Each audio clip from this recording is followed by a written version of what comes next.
स्वागत है हमारे यूट्यूब चैनल पे। हम लोग यूपी डीएलएड थर्ड सेमेस्टर की तैयारी स्टार्ट कर दिए और हम लोग सन 2023, 22 और 21 के प्रीवियस ईयर प्रश्न पत्रों को देखा।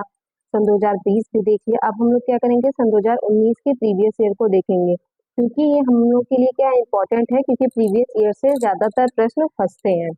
तो आप लोग चैनल पे नए हैं तो चैनल को सब्सक्राइब कर लीजिए, बेल आइकन दबा लीजिए, जिससे आप सभी को नोटिफिकेशन मिल जाया करे तुरंत। और आप लोग हमारे इंस्टाग्राम पेज को भी फॉलो कर लीजिए। टेलीग्राम चैनल का भी लिंक बना हुआ है, डिस्क्रिप्शन में मैं दे दूंगी, आप लोग वहां से भी जुड़ जाइए, क्योंकि वहां पे आप सभी को पीडीएफ मिलेगा। और आप लोग सपोर्ट करते रहिए, क्योंकि आप लोगों की तैयारी यहाँ बेस्ट होगी। आप लोगों ने डीएलएड सेकेंड सेमेस्टर बहुत ही अच्छे से कर लिया है। अब हम लोग डीएलएड थर्ड सेमेस्टर में लग गए हैं। ये सब प्रश्न मैं करा चुकी हूँ। आप सभी को पीडीएफ चाहिए तो आप लोग टेलीग्राम चैनल से जुड़ जाइए। हम लोग इसके आगे प्रश्नों को करेंगे।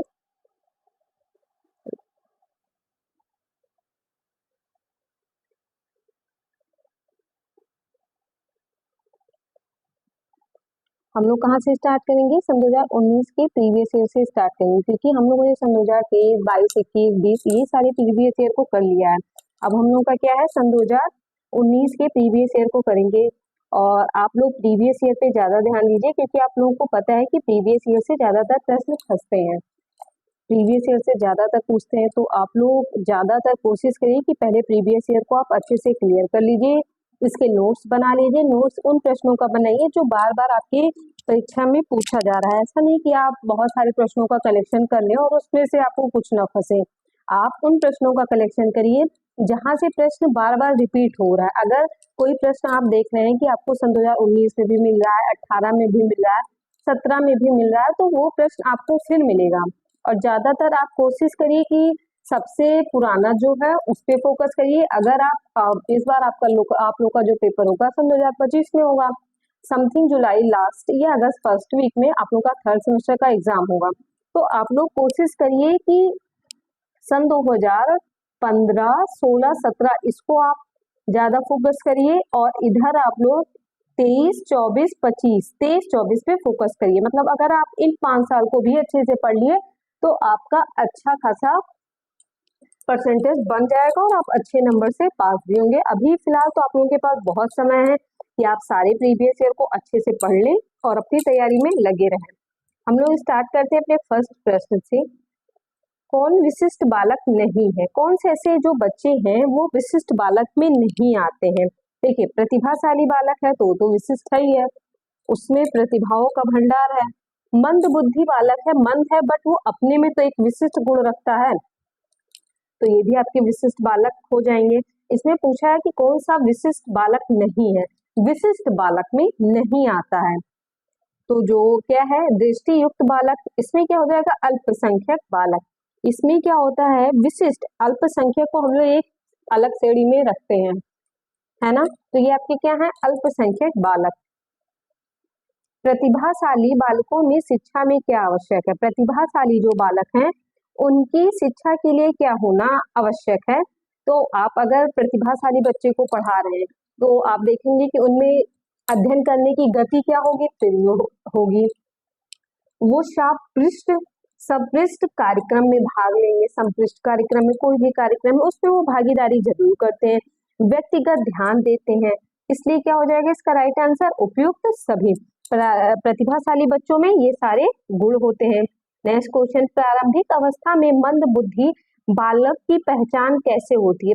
प्रारंभिक अवस्था में मंद बुद्धि अवलोकन के माध्यम से होती है, परीक्षण के माध्यम से होती है, या साक्षात्कार या परीक्षण से? तो जो प्रारंभिक अवस्था उसमें अवलोकन के माध्यम से ऑब्जर्व करके ये बताया जाता है कि मंद बुद्धि है या नहीं। नेक्स्ट प्रश्न हम लोग देखते हैं, निर्देशन की आवश्यकता होती है अपंग व्यक्तियों को। निर्देशन की आवश्यकता किसे होती है? अपंग व्यक्तियों को, विशेष व्यक्तियों को, या सामान्य व्यक्तियों को, या सभी। देखिए, व्यक्ति अपंग हो, है ना, व्यक्ति अपंग हो या विशेष हो, सामान्य हो, निर्देश की आवश्यकता हर किसी को है। इसलिए क्या हो जाएगा, सभी व्यक्तियों को। आप चाहे जितना प्रतिभाशाली हो, आप चाहे जितनी बैल बुद्धि हो, चाहे जिस प्रकार की हो, बट कहीं ना कहीं आपको निर्देश की आवश्यकता है, इसीलिए इसका राइट आंसर क्या हो जाएगा, उपयुक्त सभी। दृष्टि दोष की पहचान करिए। मैं बार बार आप लोगों से कह रही हूँ कि समावेशी शिक्षा में दृष्टि दोष से आपके प्रश्न जरूर आ रहे हैं, तो इसको जरूर ध्यान दीजिए। दृष्टि दोष की पहचान क्या की, आंखों को बार बार झपकना, पुस्तकों को आंखों के निकट रखना, पढ़ते समय आंखों में दर्द, और क्या है, उपयुक्त सभी। ये सारी परेशानियां क्या है, दृष्टि दोष की परेशानियां। देखिए कोई बच्चा अगर दृष्टिबंधित है या उसकी आंखों में कोई दिक्कत है तो बार बार अपनी पलक को क्या झपकाएगा, उसके आंखों में दर्द होगा, उसको दिखने में दिक्कत, इसलिए वो बुक को अपने करीब ले जाएगा, पढ़ते समय उसको आंखों में दर्द होगा, तो इसका राइट आंसर क्या हो जाएगा, उपयुक्त सभी। नेक्स्ट, विशिष्टता का संप्रत्यय होता है। विशिष्टता क्या पूछ रहा है कि विशिष्टता का संप्रत्यय होता है, कैसा होता है, ये प्रश्न रिपीटेड है, आया हुआ है, आप लोग देख लीजिए। केवल गुणात्मक, केवल मात्रात्मक होता है, या गुणात्मक मात्रात्मक दोनों होता है। तो जो आपकी विशिष्टता है ना, ये गुणात्मक और मात्रात्मक दोनों होती है। कौन शिक्षा के क्षेत्र में विशिष्ट बालकों का वर्ग नहीं है, कौन शिक्षा के क्षेत्र में विशिष्ट बालकों का वर्ग नहीं है, तो बौद्धिक दृष्टि से विशिष्ट बालक, शारीरिक जातिगत जो दृष्टि है ये विशिष्ट बालक नहीं होते हैं, शैक्षिक दृष्टि से होते हैं, शारीरिक दृष्टिकोण से होते हैं, बौद्धिक से होते हैं, बट जातिगत दृष्टिकोण से विशिष्ट बालक के उसमें श्रेणी में नहीं आते हैं। नेक्स्ट प्रश्न, ब्रेल विधि संबंधित है। ब्रेल लिपि किसने दिया, या पूछता है किसने दिया था, तो लुईस ब्रेल ने दिया। ये किससे संबंधित है, ब्रेल विधि, आप बताइए ये ब्रेल विधि किससे संबंधित है, तो ये दृष्टि से संबंधित है ना, दृष्टि दोष से संबंधित है। 2-3 प्रश्न इससे आता है। इसमें कितने डॉट बिंदु दिए जाते हैं, तो 6 बिंदु दिए जाते हैं ना, उभरे हुए। बस 3 से 4 प्रश्न आप इसको तैयार कर लीजिए। ये प्रश्न बार बार रिपीट हो रहा है, कई बार पूछा गया है, मतलब मैं सन 2023 से करा रही हूँ, इस बार मैं सन 2019 का पेपर करा रही हूँ, चौथा पाठ, लेकिन ये क्वेश्चन मुझे हर ईयर दिख ही रहा है। भारतीय पुनर्वास पश्चात अधिनियम कब पारित किया गया था, कब पारित किया गया था, तो ये आपका 1992, याद कर लीजिए अच्छे से क्योंकि ये बार बार रिपीट हो रहा है। नेक्स्ट, विशिष्ट बालकों की शिक्षा के लिए चलाए गए थे। विशिष्ट बालकों की शिक्षा के लिए चलाए जाते हैं विशिष्ट कार्यक्रम, औपचारिक कार्यक्रम या संवर्धन कार्यक्रम, या उपयुक्त सभी। तो जो आपके विशिष्ट बालक हैं उन सभी के लिए ये विशिष्ट, संवर्धन, सारी चीजें, सारे गुण आ जाते हैं। और अगर आपको वीडियो पसंद आ रही है, आपको लग रहा है कि हाँ जो चीजें पढ़ाई जा रही है एग्जाम के लिए जरूरी है, तो आप चैनल को जरूर सब्सक्राइब कर लीजिए, हमारे टेलीग्राम चैनल से जुड़ जाइए, पीडीएफ के लिए आप हमारे इंस्टाग्राम पे भी आ जाइए, क्योंकि वहां पे आपकी भी कोई जरूरी सूचना होगी या इम्पोर्टेंट नोटिस होगा, तो यहाँ सारी चीजें आपको प्रोवाइड की जाएगी। अगर आपको कुछ पूछना हो तो आप वहां पूछ सकते हैं। नेक्स्ट क्वेश्चन है कि श्रवण बाधित बालिकाओं में प्राय सुनने की क्षमता कितनी होती है, कितनी होती है, तो ये आपकी 60 डेसिबल से अधिक है, 60 डेसिबल या अधिक इससे होती है।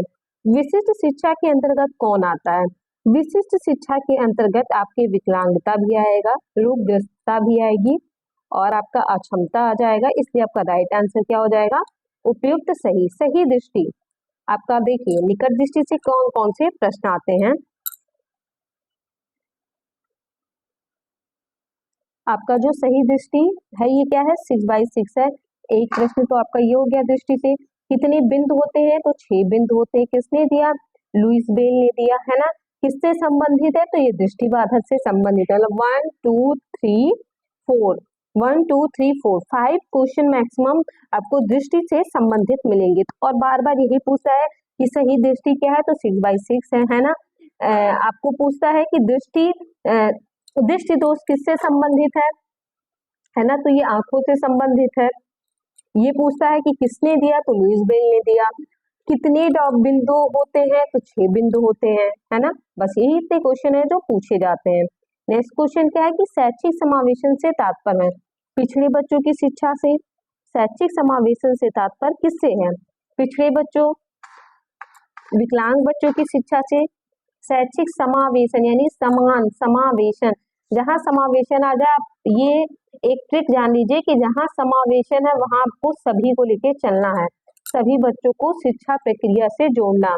जहां भी आपको क्या मिले, समावेशन, क्या मिले, समावेशन। अगर आपको कहीं भी आपके प्रश्न में समावेशन मिल रहा है और एक बार आप अपने ऑब्जेक्टिव या आपके ऑप्शन पे एक बार नजर जरूर घुमाइए कि कहीं सभी तो नहीं दिया है। जहां भी आपको सभी मिल जाए वो आपका 100 में से 95% है कि वो आपका क्या है, आंसर सही ही जाएगा, क्योंकि समावेशन समान, एक समान सभी को लेके चलना है, यानी सभी बच्चों को क्या है, शिक्षा प्रक्रिया से जोड़ना। नेक्स्ट क्वेश्चन, भाटिया बैटरी में कुल कितने उप परीक्षण है? तो आपकी जो भाटिया बैटरी इसमें 5 उप परीक्षण है। आप इसको याद कर लीजिए, कितने हैं, 5 हैं। भाटिया बैटरी कितने हैं, 5 उप परीक्षण है। तो ये आपके हो गए सन 2019 के भी प्रीवियस ईयर प्रश्नों को हम लोगों ने कर लिया। सन 2019 का था, अब आप लोगों का जो बचा हुआ है सन 2018 और 17 का भी मैं करा दूंगी। और आप लोग चैनल से जुड़ जाइए, आपको पीडीएफ चाहिए तो पीडीएफ के लिए भी हमारे चैनल से जुड़ जाइए टेलीग्राम से। टेलीग्राम पे आप सभी को पीडीएफ मिल जाएगा। चैनल को सब्सक्राइब जरूर कर लीजिए, बेल आइकन दबा लीजिए, जिससे आप सभी को क्लास की नोटिफिकेशन मिल जाया करे। मिलती हूँ आप सभी से नेक्स्ट वीडियो में। धन्यवाद।